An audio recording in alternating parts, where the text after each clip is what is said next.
Welcome to Careers Unwrapped, where we delve into real-life career stories from successful people who've been through it all, the ups and the downs. We'll get their raw, honest, actionable advice and be the careers talk they wish they'd had when they started out.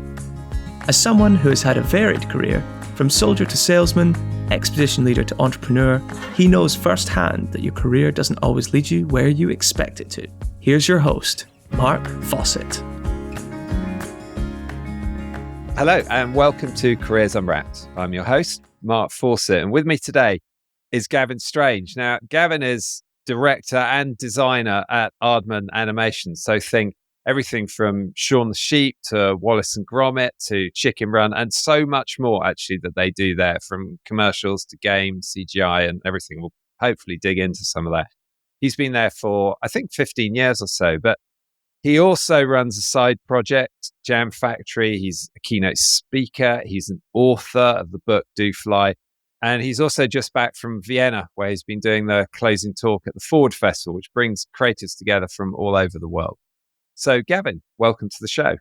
Thanks so much for having me. What a wonderful intro. You make me sound like a smart grown-up human. Thank you. Well, look, I think what we'll do is we often try and bring in questions from listeners, from those people perhaps starting out in their careers. And one of them's perfect, so I think it'll kick us really off in terms of your role now at Aardman. When we see their latest work on the screen, what have you actually done to bring that to life? That's a really nice question. I also really like that kind of question. There's like, what have you done? I really like that, straight into it. But there's a really genuinely great question. So it depends really on what the project is. So like you kindly said, my role is a director and a designer at Aardman. So when there's new things on the screen, depends in what capacity. And that speaks to my job role that is quite flexible and fluid. Sometimes I am directing a thing. Sometimes that is a video game. Sometimes that is a short animation. But then like right now, just before we jumped on this call, I'm lucky enough to be working on the new Wallace and Gromit movie. And my role in that is there's a few sequences with a certain type of an aesthetic, and I'm designing and animating motion graphics for that. So in the new Wallace and Gromit movie, I'll be credited as motion graphic designer and animator of a sequence. And so that's sometimes how that appears. Sometimes it's pure graphic design. I might help with the designs of things on screen or props, or it's so varied. That's what I love about Aardman. There's always a variety of projects on the go, but there's also often a chance for those opportunities to be involved that are varied as well. And I'm very, very fortunate to be able to float around and to have a variety of things that make me always excited and entertained, but also just keeps creativity fresh. And you always want to do your best when you've got an opportunity like that. So when we see a scene, the one you're working on perhaps now on the screen, you're going to be part of having created the whole visual style of what we can see, everything from lighting to background, linking it into story, but also actually moving the models as part of the stop motion process. Well, on like this occasion, like I'm definitely massively, absolutely 1,000% not a stop motion animator. I'm a motion graphics animator. So I will do 2D After Effects motion graphic stuff. But if I'm directing something and I'm directing stop frame, then I'm a part of that team that brings that thing to life. But on huge, big, wonderful productions like the new Chicken Run movie or Wallace and Gromit, I'm just a very small part of a very big, exciting team. But to be close to that and to see that is so special. And I still, despite working there for 15 years and loving animation my whole life, I still find it so magical and so exciting. And it just always sparks this feeling of joy when I see a literal nothing come to life, all at the hands of the human beings. I find that really special. So to be even close to stop motion is exciting. On this bit, this thing that I'm working on right now, that is pure motion graphics and it's a certain sort of computery aesthetic. But there are times where what you're seeing is an integration of graphics that I'm working on integrated into the scene with stop motion as well. So there's lots of compositing there. There's 2D and stop motion and 3D and projection and all of that stuff. So even though sometimes the techniques Aardman uses are kind of classic, the execution is far from it. There's real sort of high-end technology involved in that as well. And it's about the right tool for the job at the right time, you know? That's exciting too. As you described, only a small cog in it. How big's the team that is pulling together the new Wallace and Gromit movie? the credits will be pretty massive. But sort of currently there's about 500 people at Aardman. That's not all on Wallace and Gromit, but you're definitely going to be in the 250, 300 people. I mean, by the end of it, the amount of people that have touched that film and have had a hand in it, had their fingerprints on it, is you're in the hundreds and hundreds and hundreds, because in pre-production, when you're just consulting with smart people for story and ideas, and it starts small but grows and grows and grows. And then when, as soon as you've stopped shooting, as soon as you finish, you're then into visual effects and compositing and editing, and then you're into marketing and promotion and, everything that comes with it. It's a huge spectrum, and that's something that I really like to tell creative people who are interested in the film industry or the game industry. Just watch the credits on anything you enjoy, and Google all those really confusing titles that you're like, on earth is that? Who could that be? And then you see hundreds of names listed on it and you don't know what that is. Now that's really exciting. Now we've got Google at our fingertips to just ask those questions and fall down those rabbit holes. I think that's a really exciting thing to do, to sort of just immerse yourself in something that you might not be familiar with. And amongst all of those hundreds of roles, which are the ones closest to your work? So which are the type of roles and colleagues which you are collaborating and coordinating with most of all? That's a really good question. I guess it speaks to my sort of dual role as designer and director. If I'm directing something, then really the people that you work closely with are your producer. So, a director and a producer combo is really, you need each other. You absolutely need each other to make this thing, whatever it may be. So that's your probably most important connection. But then if it's a linear film or piece of animation, you will have storyboard artists, writers, environment artists, conceptual artists, character designers, animators, of course, who bring it all to life, lighters, directors of photography, set builders, set dressers, if you're building something for real. But the same job title applies if you're creating something 2D or in 3D, editors, sound designers, musicians, artists, marketing managers, social media managers. Yeah, it's across a full spectrum. So even on something quite small, you will still end up working with a handful of people, even at its most tiniest. So that's really exciting, because if you're open and just engaged with these people, you always come away from every single project learning something new, whether it's a technique or whether it's just admiring how someone operates and deals with other humans. I always love seeing and observing how people interact and go, God, that's great. You worked together in such a great way. You got to a solution in a really nice way, in a kind way, in a way I'd not seen before. That's always really inspiring, as much as it is learning a new technique. So I know some people will listen to this, go, that's just my dream job. That's just, I want to be doing that. And let's roll back the years then. And I don't know, you're at school, you're at college. What first triggered thoughts that started the pathway to where you are now? What did you like doing? What did you not like doing that made you think, I know a little bit about where I want to go?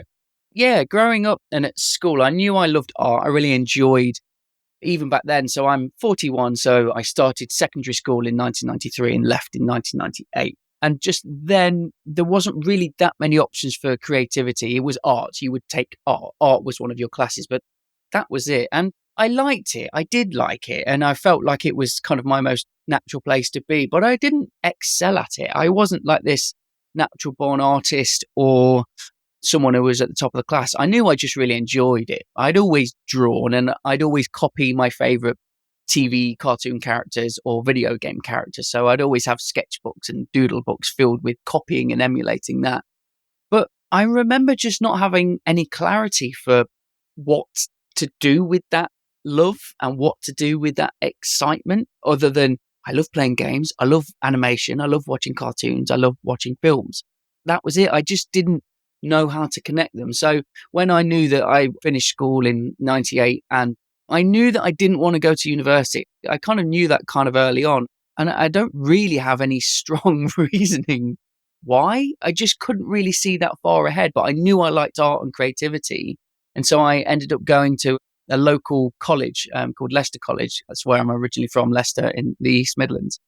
I kind of found a course, and there was a graphic design course And I didn't even really know what graphic design was. I actually thought graphic design, and actually it is, was designing cereal boxes. For some reason, again, I have such a simple memory of all this stuff. I didn't have this expansive knowledge and understanding of what any industry did, really. I kind of understood that cereal boxes, I don't know why I gravitated to cereal boxes, but it was quite a simple, it's a box that most people have in their houses. It has color and typography and sometimes characters. And it's like, oh, that's interesting. Someone must have to make that. And that was kind of the only thing I latched onto and thought, well, that looks fun, because that's kind of like character design and art, but also it's not art. It's kind of, because I don't think I ever really understood how to express myself through art back being a teenager. So I wasn't this sort of misunderstood artist who would create wonderful paintings or write beautiful poetry, but kind of, a bit of character design and cool lettering. This is cool. That as I understood it was, that might be this thing called graphic design that I've heard. And so I got onto a 2-year BTEC at Leicester College and did that. That was where I discovered I was truly a bit rubbish. It's actually a long-running joke with my college friends that now I have a dream job and I'm very fortunate to work where I work and I really love what I do. But if you would have told Pastor Gavin then that I would go on to have a dream job, wouldn't even believe you for a trillion years. Because it didn't come naturally to me at the beginning. I had to and continue to have to work really hard to push myself to get good work out.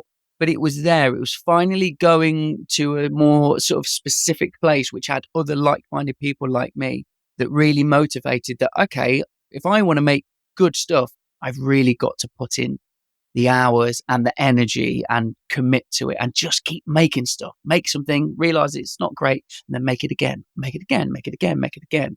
So that beginning there for deciding to go to BTEC college was the first major a switch of, okay, this could be a profession.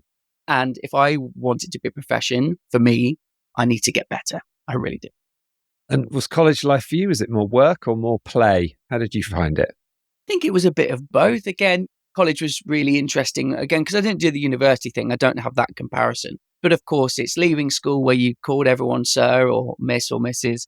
Then you're on a first name basis with your tutors. And it's that first real sense of education with a bit more freedom to it because you've chosen your courses.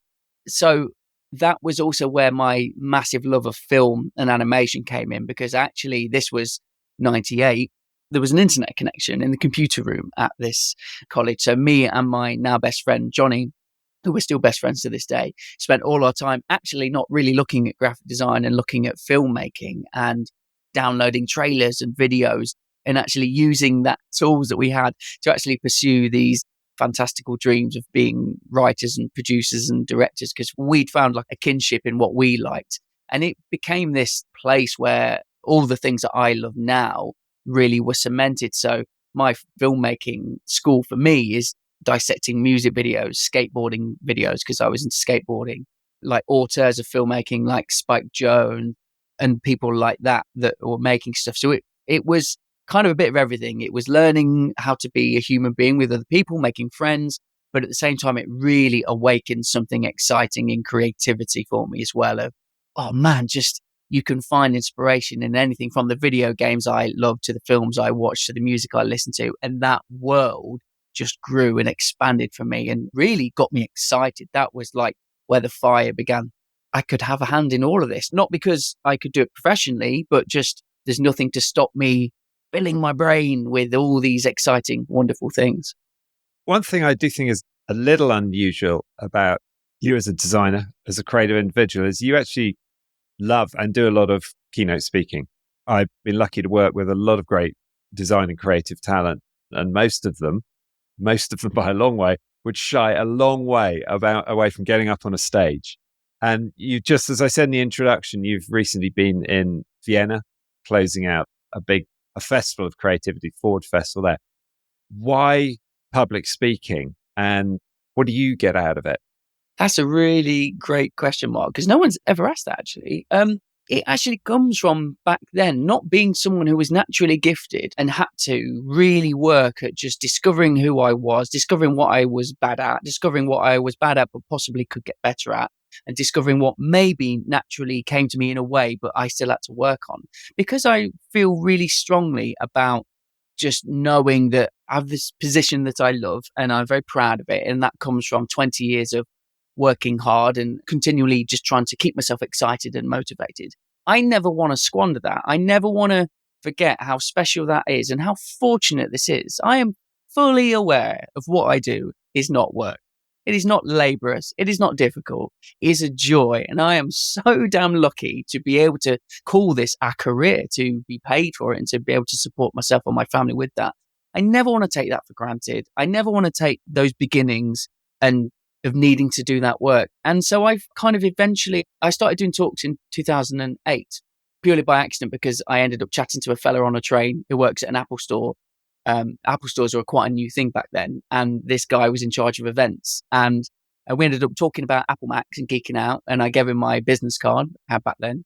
And he sent me an email saying, hey, you like talking, it sounds, about creativity. Do you want to come and do that in a store? And I went, okay.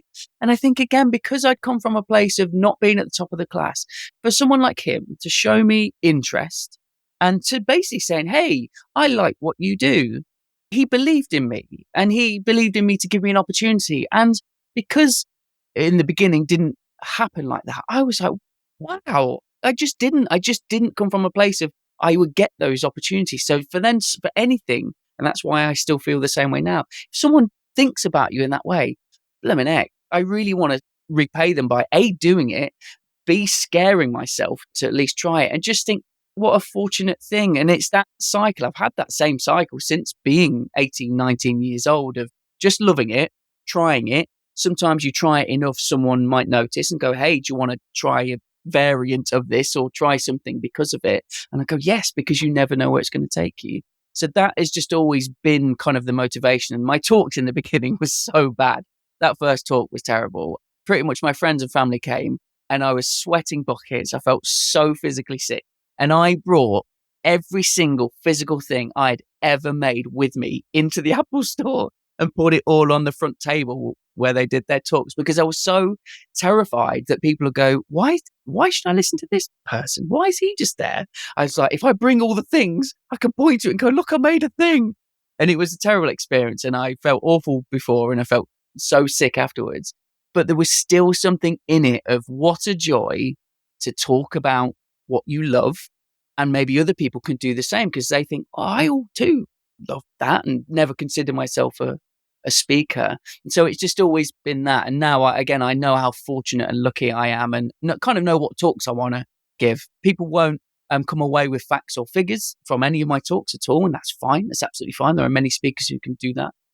But I just try and hopefully just share an enthusiasm and silliness, really. I like being silly. And I like just trying to infuse that energy for what we're so fortunate in our creative industry to do, because why not? What a joyous thing to be able to do.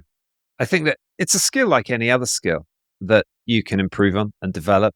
It's also a thing that many people are terrified of tackling for the first time. And then when they do it, you sort of come out with actually, that wasn't completely awful. So if I did one a bit better, I'd be good at this. I remember as a teenager, for many years, I wanted to be an actor. But after several years of getting roles like sort of third ferret in Wind in the Willows or chief servant to Julius Caesar with one line, I realized I wasn't going to go down that route. So my parents, and I think my wife, think that my public speaking now is just a sort of combination of a frustrated way of showing off and the failed actor.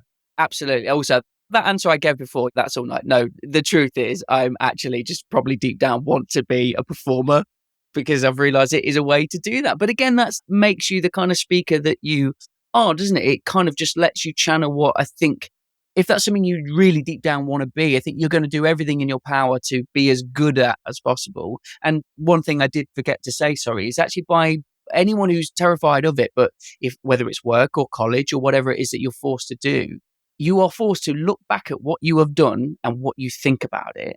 And there's not many opportunities in life because it's always about going forwards, on to the next thing. What have you forgot to do? Do that task. But by building a talk, you're forced to look back and have a bit of introspection and have a bit of perspective. And that is never a bad thing for any human being, to just reflect on choices they've made, or why did you choose that color? or what made you go down that path? There can be some quite big revelatory moments that you get from building a talk. So I think it's a very valid and nice thing to do, even if it does make you absolutely terrified. So one thing, an expression people will have heard is creative process. And it's one of those things you go, okay, what does that actually mean? So from the perspective of your work, do you have a creative process and approach you use, or what does creative process mean to how you work?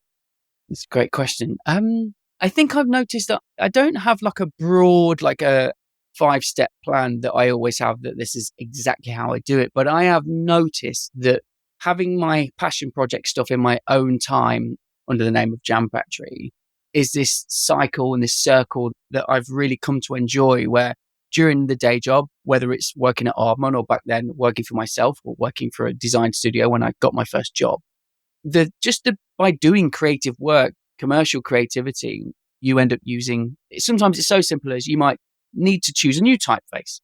And then I really like that. I use it for the piece of work and think, well, this is nice. That's a new style. Or I like the people who made that typeface. I wonder what else they've got. And it inspires in my own time to just play and experiment a little bit more. But then because I've kind of expanded on what's happened during the day, I'm kind of more motivated and engaged, and I might discover something new. And then that new thing I try and then incorporate back into work. And then, so it's this cycle that kind of day feeds night and night feeds day. And sometimes it reverses and flips and switches. But I've kind of had this 20-year-long momentum, really, of learning and growing. And often a technique in my own time, a little noodle, a little experiment will help me during the daytime. But sometimes I found it really valid that it's not just me being able to do a task or me being able to use a new piece of software. Sometimes it just means I'm hopefully someone who's just useful to a group full of creatives because I've seen something out there that, that could be useful. Or I hear someone talk,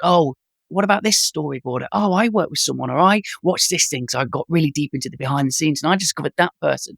Hopefully you just become a useful person because you're just so immersed in the world. And by virtue of that, you become a useful person to other people in your team or your network. And I personally just haven't seen a downside to, I must be super annoying to work with. And I'm so sorry to all my colleagues, because I'm just always using too many exclamation marks in emails and just generally being too bright and loud. But I haven't sort of in my career trajectory noticed any downside to that enthusiasm and to having this kind of cycle and circle and revolution of making, doing, trying, failing. It does mean, though, I guess sometimes I am always just excited and those opportunities naturally don't always come to you. When we talk about the things we've done or the work we've done, we're talking about the successes, and because otherwise you can't talk about it.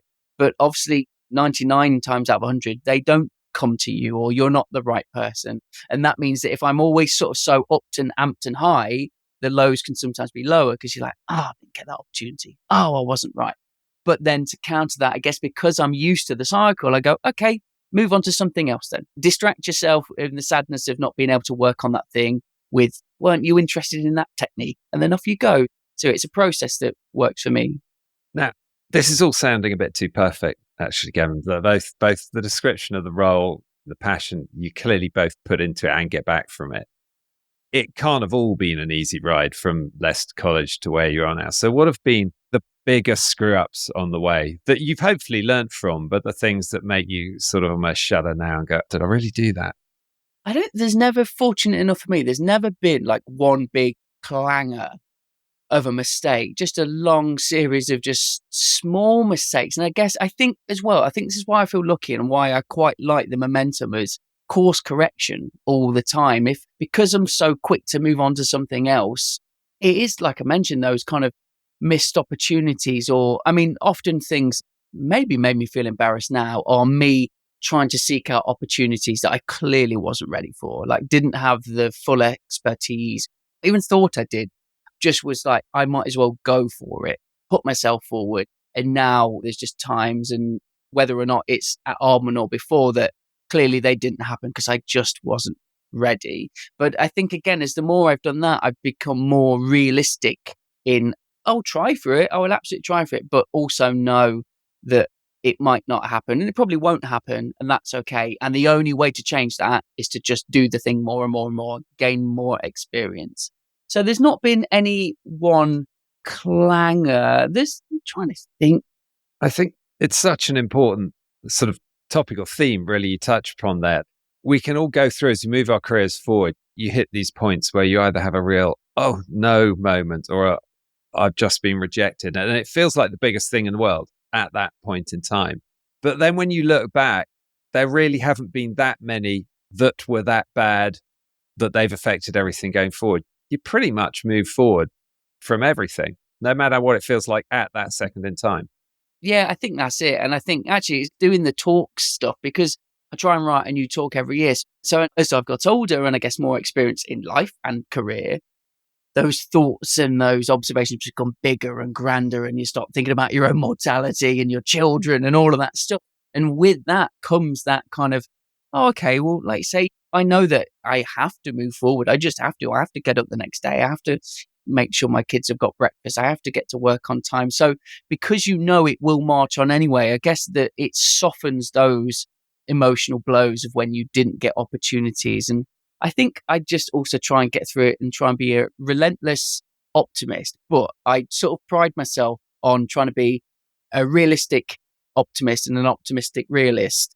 I try and just aim for happiness, and it might happen, it could happen, but also just always keep in the back of mind that flip of, but realistically, there are many people who want this opportunity too. I might not be the best suited for it, so I might get it just because kindly something goes in my favor, but also I might not. So sort of trying to like develop this duality of emotions within me of like, don't let yourself get ground down, but also you might need to get down, and that's a natural part of it. And kind of that flip-flop all the time has become something I try and work on, and kind of also just let myself feel something. If, for example, an opportunity doesn't happen, like I'll give you an example. This year at Aardman was released a Star Wars short film made for Lucasfilm by Aardman as part of 9 other studios, made a series of films called Star Wars Visions. And it was basically other studios around the world telling a Star Wars story. Sometimes, if it's right, a opportunity is open to all directors. If a collaborating partner doesn't have a specific vision they want Aardman, it can go to all directors.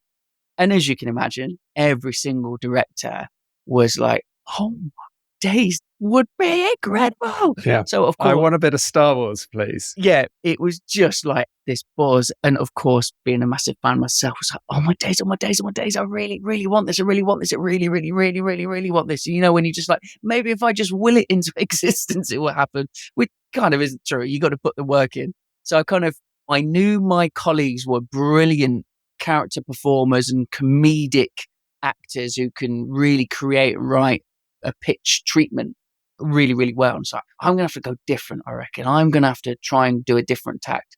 So I can't tell you my idea, but I went a little bit left field thinking, but maybe this will work. Yeah, no, it was just weird. It was just really weird. It's only now looking at the suite of films that got made, and Aardman's wonderful one was made by the brilliant crew, Aardman, and the director, Magda, I think, who directed it. And it was her story. It would not have fitted at all. But when you get the rejection letter or email, whatever it is, I remember just my heart sinking so much. But it was like, just let yourself feel it for a bit. You got to feel it. Just feel it for a little bit and then decide to move on and make something else. Yeah, you've got there a mixture of whether you might call them mantras or philosophies or just your ways of how you get forward. And I think part of that is people need to develop that for themselves. But also, if you think about it, you've got some of those mantras or philosophies or approaches built inside you, but you've never really got around to articulating them. I talk to my colleagues about a couple of things like that often. One is about a desire to aim for perfection, but knowing you'll never, ever get there. And it's getting into a mental state that means I'm going to aim for perfection, but having the appreciation you'll never achieve it. It's just not a possible state to be in. Another is in relation to what you say about there, putting the pitch idea in, is a sort of 24-hour rule to be upset about something. And that's whether you've pitched and you've lost, Or even sometimes if somebody who's just a fantastic talent in your team says that they're going on to do another opportunity, 24 hours to be absolutely gutted, and then you move forward with what's next. Don't dwell on it too much. I really like that time frame. That's good. I've never given it parameter. But like you say, like those parameters to be like, okay, no, it's fine. You're totally valid in that feeling of frustration. And you might have a little moan about yourself or whatever. And then, but it's time to get out, because otherwise it creeps on and it becomes a problem, doesn't it? Now, one of the things that we often come across, particularly for those trying to get into creative industry, not only, but in creative industry, I think it stands out a bit more, is sometimes young creatives being asked to do a bit of work for free, to sort of show themselves off, to build a web page, design this. What are your thoughts around that? Is it a necessary step to demonstrate enthusiasm and skill, or is it not really quite right at the industry? Is it a mix of the two? A thorny one, isn't it? I guess maybe it's a mix of two. Obviously, of course, it goes without saying, you don't want to be exploited, and people shouldn't be exploiting other people for that, just to get free work out of someone. That's fundamentally not right. You should always operate with kindness and how would you want to be treated. But then in the creative industry, this is not arguing for it, but I guess that's why I love passion projects, because I built up and continue to build up a body of work outside of just what I cannot show with the day job. So hopefully by just kind of natural curiosity, have a portfolio of stuff that shows you what I could or could not do, that almost perhaps would be offering that does that job already, because, okay, it's got a portfolio. And I guess there's a need for, can this person do that? That is why that request is there. I don't think it's actually a black and white answer. I think actually it's a little bit nuanced. It's context dependent, really. I know there's definitely been a rise of competitions with huge companies who clearly have big budgets to, hey, we're having a competition we need this designing, and you could win 50 quid. Clearly, if you were a studio, you'd get paid thousands, that kind of thing. So I think, again, context is key. Yeah, I wouldn't say either it's a total shutdown either, because if it's a motivator for you and you're like, well, actually, I know I could do this and I could have real fun and show off my skill set, I could do that. I think it's really then down to the individual if they feel comfortable doing it and see it as a creative challenge rather than exploitation. So I think it's probably on a case basis, and it has to be quite clear for both parties, the person or company requesting that and the individual feeling like, no, I want to do that because I can show you. And just as a side note, working on a project at the moment, a new project, and we're starting to crew up for it, and just looking for different people of different roles. And it just always strikes me I've never, ever, ever looked at or requested a CV or where they worked or how old they are, ever, in anything like I've ever been directing that you need to crew up for. I look at the work and go, well, that's fantastic. Look at that. And it doesn't matter when or why they did it. And sometimes the best people have their personal projects and also their client projects. And so it means I've just worked with all sorts of people all over the world of all ages and all stages in their career. They can do what you need for your projects. Fantastic. And that's a very lovely thing to do in the creative industries. It's maybe unique to that because, of course, it's context dependent, isn't it? Let's just touch upon an area I don't know what you think of at the moment, but AI. Threat, opportunity, mixture of both, embracing it, head in the sand. Where is it going to go in your industry, and is it being used at the moment in Aardman very much? So I have quite strong feelings about this. My position is creativity is such a wonderful thing, and for a human being to have an idea, to think about the possibilities, and then to execute the end result, the end goal is just a part of it. Yeah, sure, it's what you see, but the minuscule decisions and lane changes and doubts and all of that is inherently human. I just don't know why you would want to deny yourself that. I really don't. If we are lucky enough to be in this industry, why would you take that away from yourself? Now, I know there are absolutely applications. And it's funny, the word AI as well, because I think it's probably incorrectly used. Someone the other day was actually saying that the majority of this stuff is machine learning, not artificial intelligence. So even that we're in this new era, aren't we, of what does AI mean? There's things in Photoshop that's been for years, content aware scale, which is just when AI is just analyzing pixels of, oh, okay, if you actually want to make it twice as big, I need to add a blue and a green and a yellow pixel there. That's what you would call AI as well, but we don't think about it. It's just a tool. So I'm kind of there for tools that replace mundane tasks that don't take away your creativity, like timesheets. Man, if I could get an AI that would do my timesheets for me, please go ahead, do my taxes. Cool, man. I literally couldn't care less. That's using its computational brain to do complex things and leave me more time and freedom to create, to have those decisions. So I feel really strongly in that. And it's obviously not going away. I am a little bit burying my head in the sand, a little, because I couldn't even guess where it's going. But I really just don't vibe with a totally AI generated script or story or no, I want that made by humans. I want that human and that team of humans whose lives and loves and hates and decisions and history and location, all of those things get channeled and funneled into what you eventually see and in such microscopic ways. I don't want uncaring machine with zero empathy to scrape data from the internet and try and assemble a facsimile of a creation. It just doesn't have soul. And I know I'm very much starting to sound like an old man yells at cloud, like in the same way that I'm sure Photoshop killed the industry of typesetters and print setters. This feels different. That was an evolution of tools. We're now having something that's like, hey, you don't need to have the idea. Adobe yesterday announced their text to vector graphics tool in Adobe Illustrator, which is something that I use all the time. It's one of my favorite tools. Within that, and I use shapes and lines and grids and things to create vector artwork. But now Adobe themselves have created a tool where you don't actually need to do the middle bit of the work. You just type owl and it will make you an owl in vector graphics. I find that perplexing. Why is the company who give you the tool want to get rid of you, the person in the middle using the tool?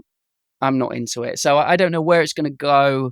Sometimes it's useful if you need to make an organic pattern in at least Adobe kind of uses its own pre-licensed stock imagery. It's not scraping the web. So at least there's some sort of control. But for me, I love creativity. I love every bit of it, even the stuff that makes you frustrated and I don't have any ideas. My first thought won't be, I'll run to artificial intelligence and get it to help me. I want to struggle through that myself.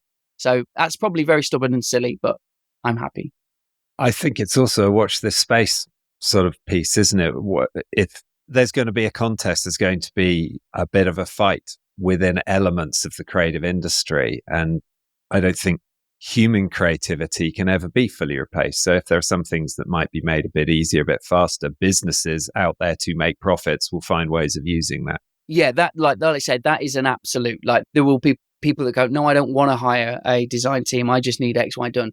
But that is and will always happen in any way. And maybe actually in turn gives a higher love and respect for human made creativity. I don't like that divide really. That feels kind of crazy and sort of very Skynet-y. But like I say, but hopefully quality will always rise to the top, and quality and creative work will hopefully always need the humanity inside it as well. To make sense of it as well, just human beings desperately need to make sense of their own world and themselves. And computer's not going to do it for you. It might make you think, but you empathize and connect with what other human beings have made. That's why stories are the way they are, because you can connect with it. So yeah, I remain optimistic, he says.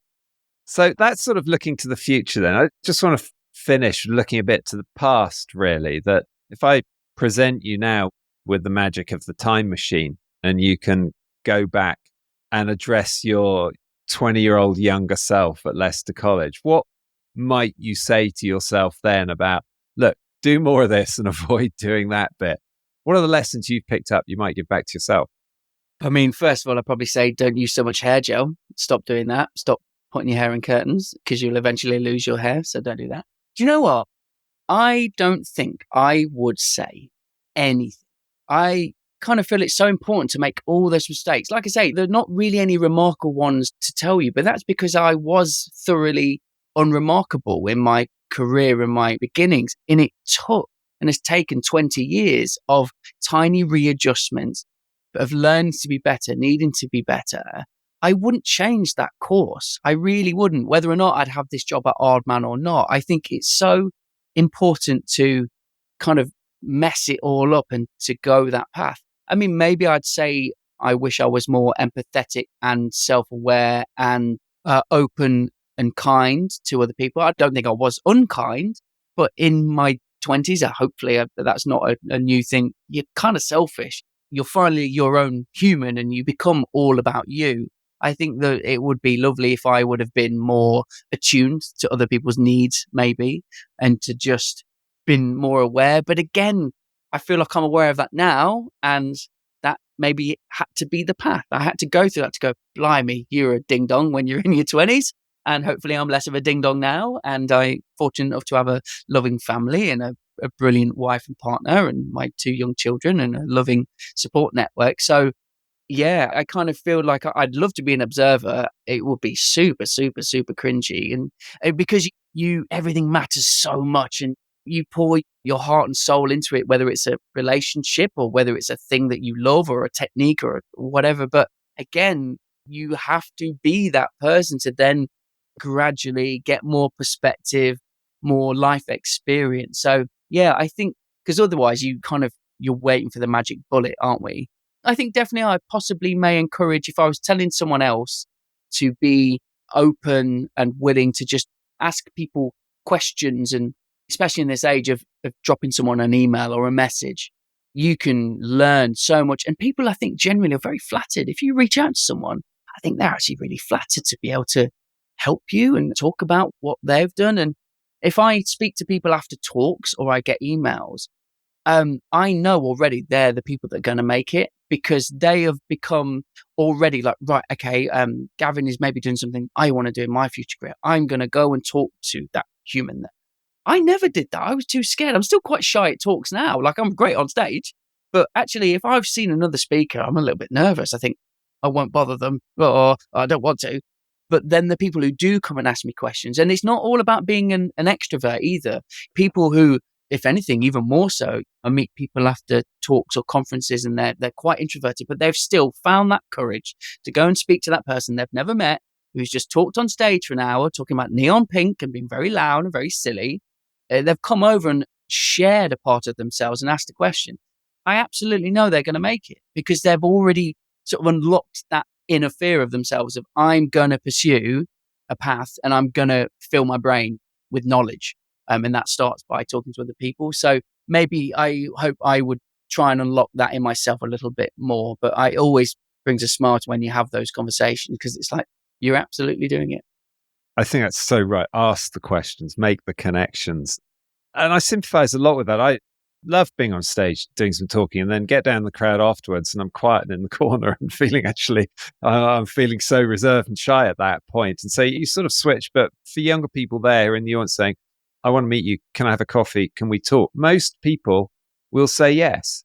And Gavin, I think, look, I've loved talking to you. I go on and on for this, but mustn't today, because it's just been both fascinating, but also hugely positive to hear more about not just your work, which of course is brilliant, but your approach and your philosophy with a small p in there.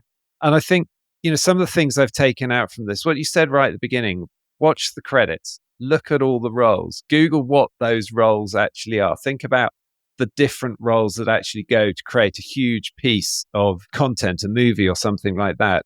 Also, what you said about, you got to put in the hours and energy. This is not going to land on your plate. Make stuff, make more stuff, break stuff, have failures, and then learn from it and make that again.